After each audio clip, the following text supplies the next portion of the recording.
جی ناظرین، السلام علیکم۔ اگر آپ چاہتے ہیں کہ شہادت کی موت ملے رسول اللہ صلی اللہ علیہ وسلم کے شہر میں، تو پھر یہ ویڈیو ضرور دیکھیے۔ اور اگر آپ چاہتے ہیں کہ میں جنت کے اندر عزت کے ساتھ چلا جاؤں، تو پھر یہ ساری کی ساری ویڈیو آپ غور سے سنیں۔ وہ باتیں جس کی وجہ سے لاکھوں لوگ ہدایت پر آئے ہیں۔ جب کوئی فوت ہو جائے تو پھر اس کے عیب بیان نہ کریں۔ اگر آپ کے دل میں کوئی بات ہے اس فوت ہونے والے شخص کے بارے میں، تو پھر بھی اس کے عیب کو چھپا دو، اس کی نیکیاں بیان کرو۔ جب دنیا کے اندر کسی کے مرنے کے بعد اس کے عیب چھپاؤ گے اور اس کی نیکیاں بیان کرو گے، اس کے دو فائدے ہوں گے۔ نمبر 1، قیامت کے دن آپ کے رب آپ کے سارے عیب چھپا کر، گناہوں کو چھپا کر آپ کو عزت کے ساتھ جنت میں داخل کرے گا۔ اور نمبر 2، وہ جو فوت ہو چکا ہے، دنیا سے جا چکا ہے، اس کے گناہوں پر پردہ ڈالنے سے وہ بھی جنت میں چلا جائے گا۔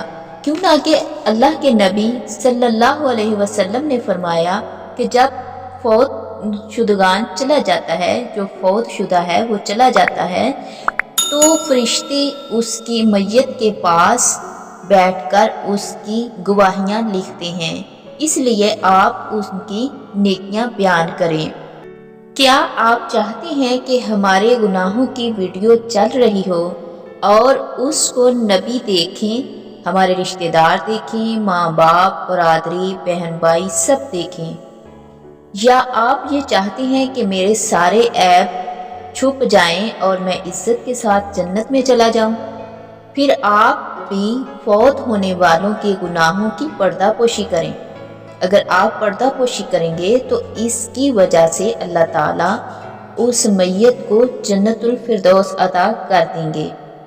آج کے بعد اگر کوئی فوت ہو جائے تو آپ نے اس کے عیب والی باتوں کو پھیلانا نہیں، بلکہ وہ گناہ گار ہے تو وہی گناہ گار ہے، آپ تو نہیں۔ اس لیے آپ بھی تو گناہ گار ہیں، انسان ہیں، فرشتے تو نہیں۔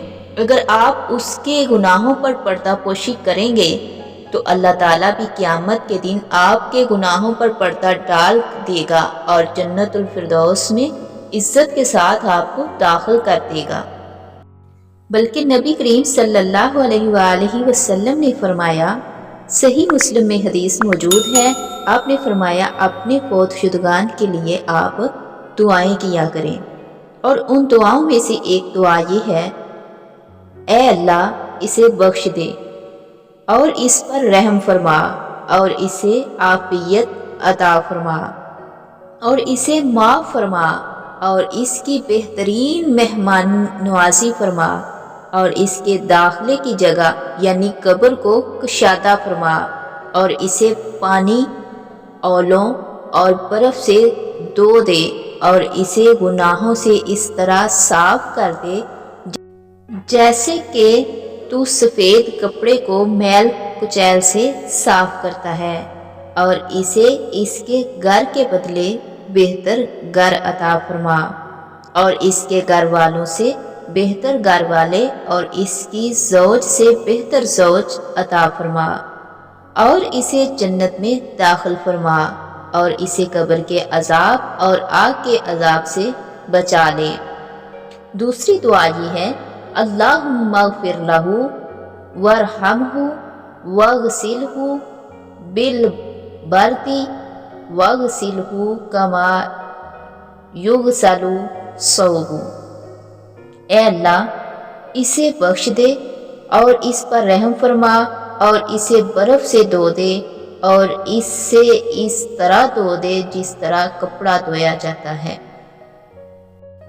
تیسری دعا، اے اللہ تیرا بندہ اور تیری بندی کا بیٹا تیری رحمت کا محتاج ہے اور تو اسے عذاب دینے سے بے نیاز ہے۔ اگر وہ نیک تھا تو اس کے نیک اعمال میں اضافہ فرما، اور اگر برائیوں پر تھا تو اس سے درگزر فرما۔ یہ دعائیں آپ ضرور پڑھا کریں، دعاؤں کو آپ یاد کر لیں۔ حضرت عمر رضی اللہ تعالی عنہ ہمیشہ یہ دعا کیا کرتے تھے، اللہم ارزقنی شہادتا فی سبیلک وجعل الموت فی بلد رسولک۔ اے اللہ، مجھے اپنے راستے میں شہادت کی موت عطا فرما، اپنے رسول صلی اللہ علیہ وسلم کے شہر میں مدینہ پاک میں۔ اگر آپ بھی چاہتے ہیں مدینہ پاک میں آپ کو شہادت کی موت ملے تو پھر آپ یہ دعا ضرور پڑھا کریں، بخاری شریف میں یہ دعا موجود ہے۔ موت کے وقت راحت کی دعا۔ اے اللہ، میرے لیے میرے دین کو درست فرما، جو میرے معاملات کا محافظ ہے، اور میرے لیے میری دنیا کو درست فرما جس میں میرا معاش ہے، اور میرے لیے میری آخرت کو درست فرما جس میں میرا لوٹنا ہے، اور زندگی کو میرے لیے ہر بلائی میں اضافہ کا سبب بنا، اور موت کو میرے لیے ہر شر سے راحت بنا۔ یہ دعائیں آپ ضرور پڑھا کریں۔ صحیح مسلم میں یہ حدیث بھی موجود ہے، دعا بھی موجود ہے۔ اگر مزید عربی زبان میں آپ کو یہ دعائیں چاہیے تو کمنٹ میں ضرور بتائیں، انشاءاللہ اگلی ویڈیو میں آپ کو بتائی جائے گی۔